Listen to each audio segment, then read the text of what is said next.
Bienvenue à tous sur la chaîne STS Trading Ishimoku Kinkoyo. J'espère que vous allez bien les amis. C'est là tout ce qui compte. On va faire un point de situation sur le BTC USDT. Bon, j'ai fait une vidéo samedi et puis j'ai eu la flemme, je sais pas, j'ai pas posté. Voilà, c'était le week-end, j'ai pas posté la vidéo, je m'en excuse. La vidéo expliquait justement qu'il fallait acheter ce marché, venir chercher des estimations. Bien, ok. Donc là, ça, ça va être visible. Ce sera pas visible ici. Voilà. Donc, toujours dans ce ralentissement, hein, comme vous le savez, on a bien eu le croisement du Kinkoyo 12 avril passif et on est en train d'attaquer le temps 2. C'est au 20 avril pour faire les 78 381.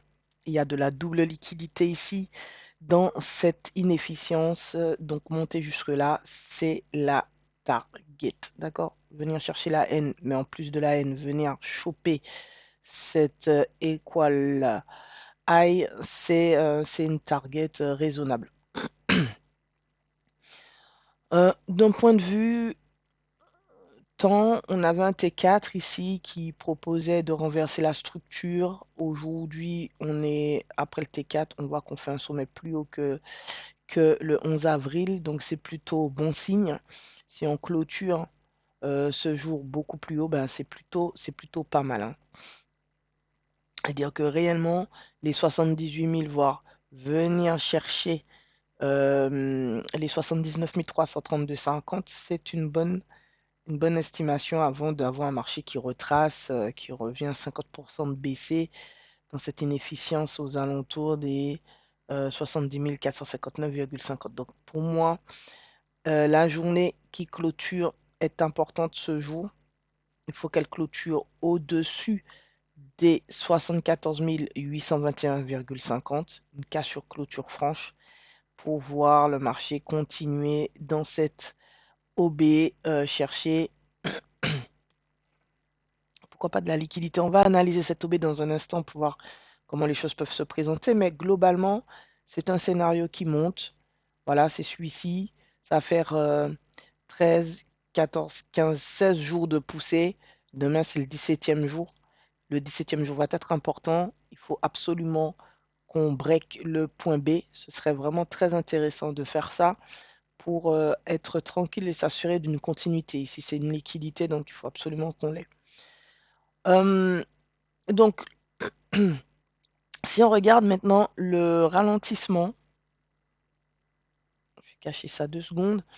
On est dans un ralentissement ici qui a donné un centre de range juste là, que je vais vous pinguer. On peut l'ajuster. Voilà. Donc ça, c'est le centre selon Ishimoku. Je vais le mettre en blanc. Ok, donc ça, c'est le centre de range pour moi Ishimoku, le premier. Et puis on a un deuxième qui est le croisement naturel de Tenkan Kijun. Ça, pour moi, c'est le second. Voilà.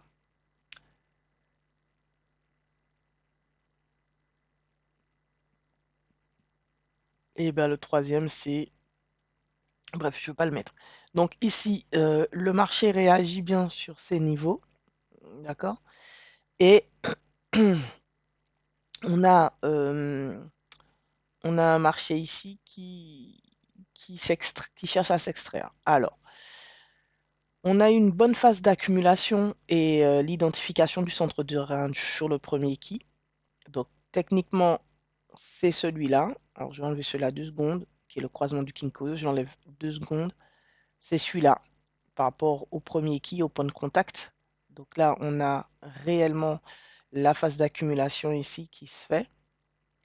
Ensuite, on a eu une phase dite un peu de manipulation durant ce deuxième key. On est venu chercher ici de la liquidité, une mèche haute. On est revenu sur le premier centre qui a été validé, le premier centre du premier cycle, on pensait, moi personnellement, je pensais à comment dirais-je, une continuité, mais on avait ici de l'inefficience assez puissante d'ailleurs, parce qu'on avait un IFVG ici, plus un FVG, donc le marché est redescendu sur le deuxième centre, qui est le croisement du Kinkoyo, naturel, euh, qui, hop, juste ici, qui converge avec cette inefficience. C'est à partir de là qu'il fallait regarder pour repartir à la hausse, sachant que là, Kijun contrôlait et neutralisait la baisse. Kijun et Tenken neutralisaient la baisse sur ce centre. C'était plutôt intéressant à observer. Et puis, on a eu un passage haussier avec une pression vendeuse toujours active. On a forcé pour la désactiver, hein. Il a fallu avoir un marché qui pousse. Donc, ça, c'est aujourd'hui. D'accord? Donc, ça peut servir de support, d'accord, pour reprendre appui et poursuivre. On crée d'ailleurs ici un OB et en dessous, on a une petite zone qui, hop, d'inefficience juste ici. Donc, il faut faire attention parce qu'on va neutraliser la hausse. Donc, si on neutralise la hausse, c'est qu'on arrive sur un niveau, un point chaud, comme j'aime à l'appeler. Ici, on a un OB juste ici qui est un point chaud pression vendeur. Donc on va voir comment la bougie de ce jour s'empare de cette zone. Est-ce que les acheteurs vont clôturer au-dessus et donc poursuivre la dynamique? C'est toute la question de ce jour. Il n'y a que le court terme qui pousse le marché. D'accord? Donc c'est Tenken ici qui pousse le marché. Kijun va se mettre en mode flat à partir de demain. Donc, on va neutraliser la hausse. Donc, est-ce qu'on va neutraliser la hausse après avoir pris quelques liquidités? Donc, on en saura plus demain. On ne va pas se précipiter sur ça. Donc, il fallait acheter aux alentours juste là, hein. Donc, moi, j'ai pris un trade acheteur ici, hier. Donc, c'était vraiment très intéressant. Et je suis toujours en position. Et là, on va regarder, on va zoomer. Je suis en train d'étudier ce niveau de prix. Donc, on est dans un temps où le marché doit se libérer à l'achat, hein, comme je vous l'avais dit, hein. Il fallait juste attendre un renversement du Kinkoyo parce que le Kinkoyo n'était pas bien positionné pour de l'achat. Il parlait de la vente. C'est sans compter que maintenant, on a un croisement du Kinkoyo qui se valide dynamiquement à l'achat avec une Shinko haussière. Donc là, on est vraiment dans un momentum d'achat avec un Kumo qui est haussier. Donc tout ça là nous dit qu'on devrait sortir par le haut. Maintenant, moi, je dis prudence parce qu'il y a ici une inefficience vendeuse qui pourrait provoquer un retracement à partir de demain. Donc la clôture de ce jour est extrêmement importante. Extrêmement importante. D'accord? Donc on est bien dans un temps de libération avec un Kinkoyo qui est bien positionné, qui est validé, un Shinku qui est bien positionné, un Kumo qui est dans le bon sens. Ici, il faut clairement chercher des achats sur les unités de temps inférieures si on veut faire de l'intraday sur le BTC et plus encore attendre que le prix retrace dans une zone correcte pour reprendre de la hausse. Donc le scénario ici d'achat que je propose suite à tout ça me paraît assez juste. D'accord? Me paraît assez juste. Ok? Donc le temps 4, on va voir comment aujourd'hui clôture. La clôture de ce jour est très importante. En plus, on a déjà pris de la liquidité on a pris la mèche de cette bougie vendeuse. On est sur une SB en parallèle, juste là. Donc, un petit repli, pourquoi pas. On a une zone d'inefficience sur les 70 478,50. Mais ici, on a un magnifique bloc. Donc, on va voir ce que ça va donner. Ce serait intéressant de voir le marché poursuivre. Et la vitesse est toujours bonne, hein, pour venir chercher les 78 381 au temps 2. Donc, on a jusqu'au 20 avril pour observer tout ça. On regarde un peu en 4 heures, on zoome. OK. Donc, ici, en 4 heures, j'ai tracé un scénario un peu plus court, un peu plus rapproché. Donc c'est ici qu'il fallait prendre position hier, hein. Donc voilà, donc moi j'ai pris position ici dans cette bougie-là. Et bon, donc pour monter, voilà, je suis toujours en position et je me pose la question de ce qui se passe là.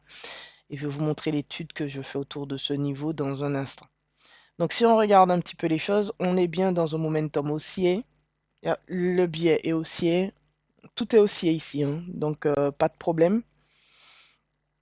Par contre, on rencontre une faiblesse là où on voit, là où exactement on a notre inefficience en délit. On voit bien aussi de l'accumulation, donc une zone qui accumule. Il faudrait mettre les volumes pour savoir s'il y a des volumes ou pas. Mais ce qui est sûr, c'est qu'il y a de la liquidité à venir chercher. D'accord? On a énormément de liquidité ici à venir chercher. Donc ça, c'était fait. On a pris la double liquidité avec cette mèche. C'est normal que le marché, après une telle liquidité, cherche à retracer un peu. En tout cas, on a bien breaké le point B. Donc ici, on a un BOS.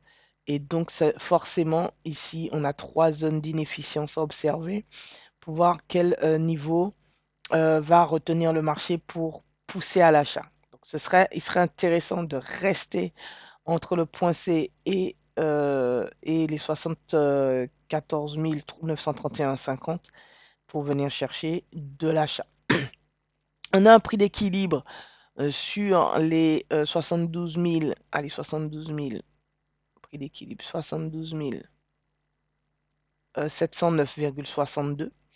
Ça tombe bien parce que non seulement ici on a un FVG, mais ici on a un IFVG, IFVG, c'est-à-dire qu'ici on était acheteur, on est passé vendeur, on repasse vendeur et ici on repasse acheteur. Donc un prix qui retrace jusque-là, ça ne m'étonnerait pas pour reprendre une dynamique haussière puissante, pour continuer un peu plus haut, venir chercher des estimations du temps 4. Ce ne serait pas déconnant. Ok, enfin de l'H4, pas temps 4.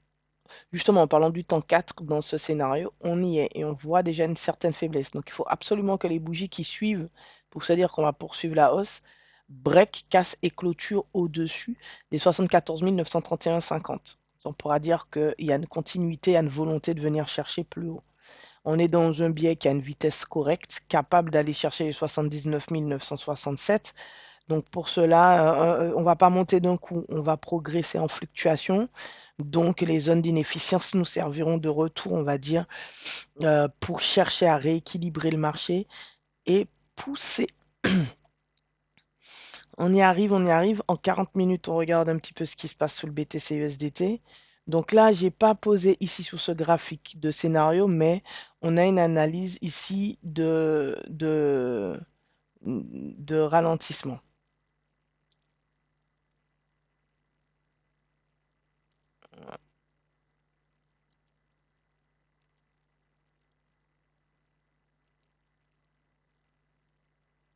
Alors, ce que je vais faire, je vais basculer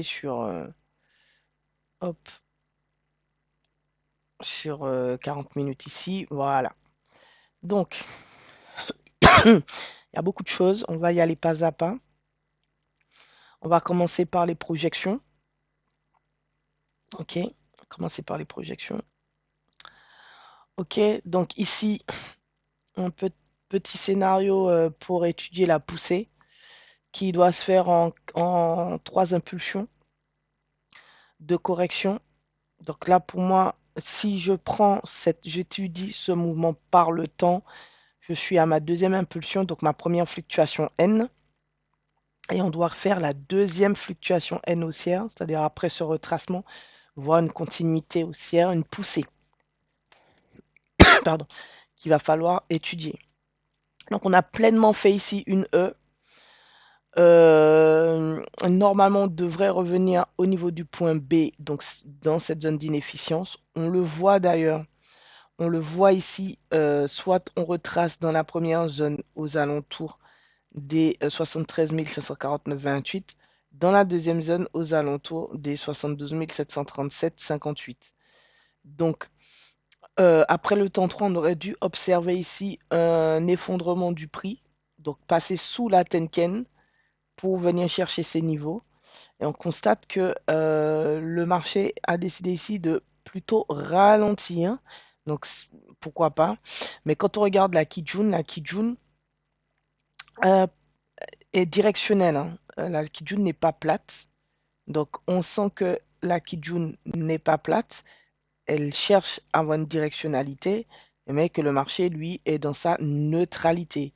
Si on observe par rapport au passé, depuis le 14 avril, 1 heure du matin, on est en train de travailler un momentum neutre, donc similaire à ce que, donc il y a un report en fait de la psychologie de ici, là. Donc il est prévu de travailler un momentum de reprise, d'où ici l'angle de Kijun fortement haussière.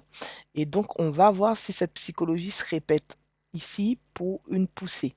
Sachant que Tenken neutralise pour le moment la baisse, mais si on break au-dessus des 74 601,50, on rentrerait dans une dynamique court terme qui viendrait appuyer cette poussée passive de Kijun et donc nous sortir de ce schéma répliquant en fait neutre et voir si on est en capacité de d'aller au-delà de l'estimation E. De toutes les façons, ce scénario est terminé. Donc je vais un peu m'avancer ici en partant du postulat que ici c'est le point C, donc point E pardon, donc c'est tôt, hein, d'accord, sachant que ça, ce scénario de retracement et de neutralité pourrait durer jusqu'à aujourd'hui 15h40. Ok. Donc, ce que je vais faire, c'est que je vais juste activer le point E, enlever le point D avec ses projections. Voilà. Et ici, on a de nouvelles projections. Comme on a réalisé ce qu'il faut autant indiqué, je vais juste conserver ici le temps 4. OK. Et je vais enlever les projections précédentes. Comme ça, on a l'hypothèse du point E ici nous donne, ces projections-là. D'accord?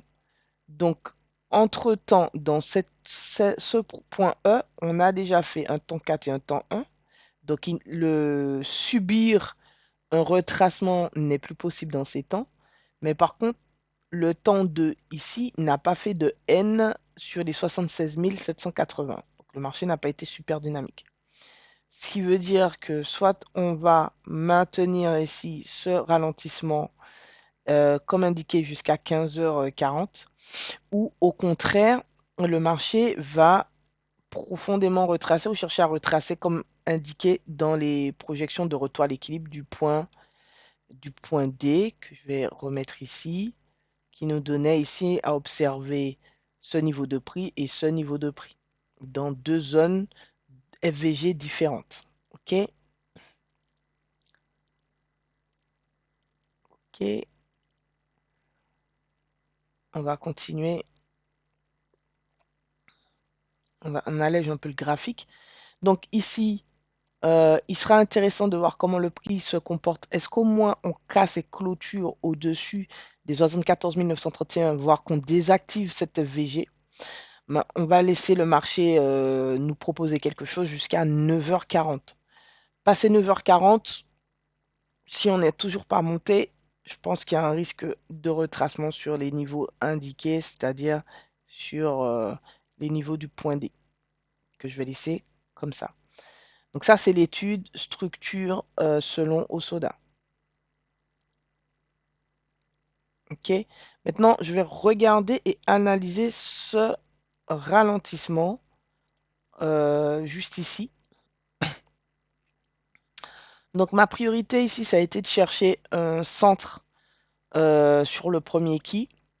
Donc je me suis rendu compte que par rapport où je positionne mon Kion Sushi, je peux avoir des éléments et des informations différentes qui peuvent invalider un centre. D'accord? Donc clairement, hum, j'ai 2 points de validation de centre sur 3 si je me maintiens mon Kion Sushi sur cette bougie. Et bon, ça passe, hein, une tolérance d'une bougie, ça passe. D'accord? Mais quand je positionne mon Kion Sushi sur l'extrême haut, j'ai tous mes points qui valident le centre de rang le premier qui et parfaitement. Donc ça veut dire qu'on peut positionner à deux endroits sur Kion Sushi pour évaluer la situation. Donc c'est-à-dire que là, ça y est, j'ai mis ma phase d'accumulation et là, je suis dans un temps de manipulation. Donc la poussée que j'observe ici, ce n'est qu'une poussée qui, pour moi, doit venir récupérer de la liquidité. Donc je vais me méfier de cette poussée qui, pour moi, n'est pas encore une poussée libératrice. Ok. Et à regarder ce marché, c'est cette petite onde V ici qui sera en train de me faire une Y. Et à l'issue, voir si cette S vient se poser sur les 74 428 pour rentrer dans le temps de la distribution pour distribuer. Si rien ne bouge d'un point de vue Kijun, alors Kijun pourrait rentrer en dynamique si on break, on casse et clôture au-dessus d'ici. Donc ce serait plutôt pas mal. Et ensuite, pour moi, à partir de 9h30, entre 9h30 et 13h40, on doit avoir un marché qui se libère, qui propose une libération. Donc là, pour moi, on est toujours dans un temps où le marché va manipuler un petit peu. Donc je ne m'excite pas trop. Je reste juste en observation. Donc, il y a une convergence entre le centre que j'ai tracé en 40 minutes et des estimations et targets qu'on a pu avoir ici en 10 minutes sur l'étude du mouvement. D'accord. Et on voit bien que si ce marché voulait retracer, revenir plus bas, les 73 924 sont un bon 73 937 pardon, semble être le bas de ce ralentissement Ishimoku avec son centre sur ce niveau. Ok, donc là pour moi on va manipuler et puis on va voir comment le marché va réagir sur cette zone d'inefficience ici. Et est-ce qu'il va faire un jeu de ping-pong jusqu'à 9h30 pour réellement euh, distribuer à la hausse, venir chercher ses liquidités. Voilà, donc pour moi, il faut rester dans l'étude de ce mouvement, attendre le prix dans un retracement et en 2 ou 1 minute, venir prendre une position haussière pour acheter si ces niveaux tiennent. Ok, donc en gros, en Ishimoku, on rachèterait sur le centre, c'est-à-dire qu'on rachèterait sous les 74 435 le marché. Comme ça, on est sur un centre de prix, quoi qu'il advienne. Mais sinon, on peut faire une étude du mouvement, un petit ABCD de cette poussée pour évaluer le niveau de retour à l'équilibre type S ou type S, donc niveau de retour à l'équilibre de NNTVE ou niveau retour type S, hein, je me comprends quand je dis ça, pour choper une entrée et acheter. Les amis, c'est tout pour moi concernant le BTC, USD ou USDT, peu importe. Moi, en tout cas, je suis toujours en position puisque rentrer aux alentours, voilà, rentrer, j'étais rentré à quelle heure? Ouais, 13h40. Rentrer ici à 13h40. Ok, voilà, donc il fallait tenir le marché. Ici, on a eu ce qu'on appelle un sweep, hein, un balayage de liquidité. Donc, moi, je suis rentré ensuite sur un momentum. Et puis, voilà, le marché évolue depuis sans cesse, avec possibilité à chaque fois de remettre des cartouches pour racheter ce marché, ce qui est plutôt pas mal intéressant. Et là, on voit qu'on a toujours un momentum qui est directionnel. Le Kumo a twist à vendeur, hein. Le Kumo, il a croisé vendeur. malheureusement, sur cette bougie. Mais ce qui est intéressant, c'est que cette bougie, finalement, c'est une bougie qui vient manipuler, comme je vous l'ai annoncé. Euh, donc, ce qui va être intéressant, c'est de voir si elle clôture, si elle monte un peu plus. Et si elle est capable, voilà, elle ne va pas clôturer, on a manipulé. Donc, rendez-vous à 9h30 pour voir comment le marché se comporte. Et on a jusqu'à 13h40 pour voir ce petit range nous donner une directionnalité.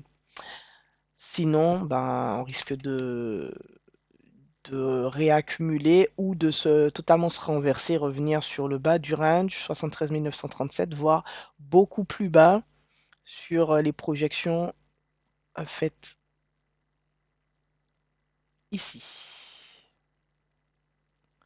Donc oui, oui, si ça se fait en 4 heures, 40 minutes, soit on laisse le marché faire, on reprend de l'achat parce qu'on maintient une logique de biais et on ne fait qu'acheter, on ne vend pas.